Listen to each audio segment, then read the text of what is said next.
I also want to thank our witnesses also for being here, and I think I may be the last to second to last to question you here today, so I'm going to anticipate that most of the questions I'm going to ask you perhaps have already been asked or part of your testimony, but I'm going to ask anyway.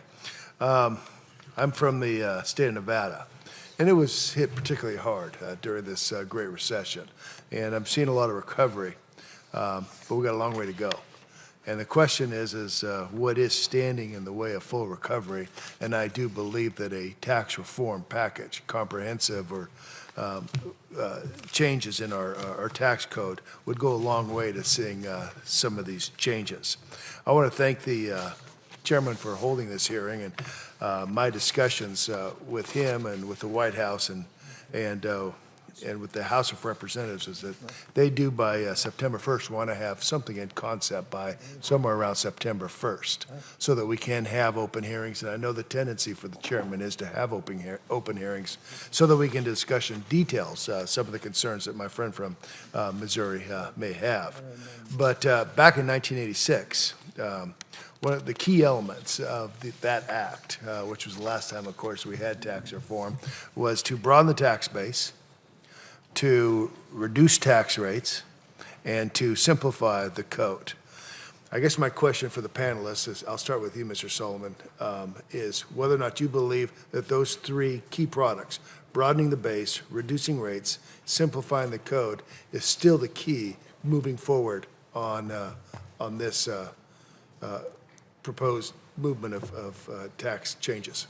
I think that they're very important. I also think revising our international tax system is a very important part of this for all the cross-border business activity that occurs and will be increasing over time. We talk about these words, broadening the base, reducing the tax rate, simplifying the code. Easy to say. Ms. Olson, what does that actually mean for the average taxpayer? So for the average taxpayer, it might not have an effect because the average taxpayer today is not necessarily affected by a lot of the things that are an issue here. So they may not be itemizing deductions, for example. So if you do a lot of simplification, you could do some things like greatly expanding the bracket for the standard deduction. That would take a lot of people entirely out of the itemized income range, and that would have a very positive effect on them without and reduce the record-keeping burden and make the tax code a lot simpler. So there are things that we can do that would involve broadening the base, lowering the rate, greater simplification, all good things to do that would be positive for that average taxpayer. See, I just don't want to make this an exercise about Washington, D.C. I want the average taxpayer out there to know that if we go through this activity and through this process, that there's something at the end of the day that works for them. I had a meeting at the White House talking to the Treasury Secretary, and one of the things that he mentioned, I can't remember exactly what his percentage was, 85%, 90%, but he wants that percentage of Americans to be able to take a look, be able to calculate their own taxes.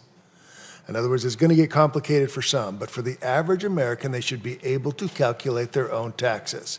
Is that a goal that is a worthy goal moving forward? Simplification is definitely a goal that we should try to achieve, and making Americans think that the tax system is fair by understanding what their tax obligation is and being able to fill out their own forms is very important. I think I agree with that. I think that one of the important roles of the tax system, it's like an annual civic ritual that we all participate in. If you understand what it is, you can appreciate it more. And I think you can use technology to do this. People talk about like filing a tax return on a postcard. My kids have to go to a museum to find a postcard, right? So they would like to file their returns on an app where everything gets like downloaded electronically. And so if you can think a little bit forward, you can probably have a situation where it is simple, you understand what the rules are, and you know how to comply. Okay, so we get over that hump, and they're thrilled. It's simplified. We've done a great job. In your opinion, what would you anticipate GDP to be if we do this right?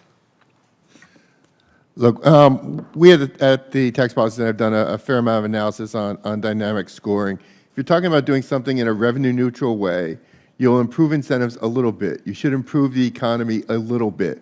You're not going to get a giant improvement in the economy. I think one of the things that's a bit unfortunate is people seem to sell dynamic scoring effects as giant effects. They're really not going to be that large. We have a $20 trillion economy.